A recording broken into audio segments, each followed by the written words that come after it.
Sept morts sur la 10 dans une collision entre un minibus et un poids lourd. L'accident a eu lieu cette nuit dans le sens Paris-Bordeaux, au niveau de la commune de Marcillac en Gironde. Un département où le bilan humain sur les routes s'avère particulièrement dramatique. Au 31 mars, la préfecture faisait état de 28 morts depuis le début de l'année, le double de 2010.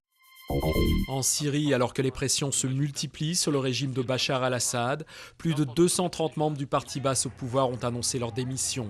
Ils entendent ainsi dénoncer la répression des manifestations antigouvernementales qui auraient fait plus de 450 morts depuis le 15 mars. Hier, le Conseil de sécurité de l'ONU n'a pas réussi à s'entendre sur le projet de déclaration condamnant Damas. Il décrit un pays qui va mal, avec des familles aux fins de mois impossibles à boucler. François Hollande, candidat déclaré à la primaire socialiste, a dévoilé son rêve français au cours de son premier meeting de campagne à Clichy-la-Garenne. Le député de Corrèze s'est dit engagé sur un long chemin dont l'issue doit être la victoire en 2012.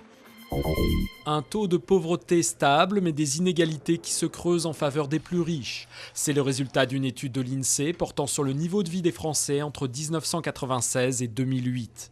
Cette évolution serait notamment liée à une hausse des revenus du patrimoine, fortement concentrée chez les personnes les plus aisées. Deux jaillissements de Lionel Messi ont suffi et le Barça a battu le Real hier à Madrid. Un avantage sans doute décisif avant la demi-finale retour de Ligue des Champions en Catalogne.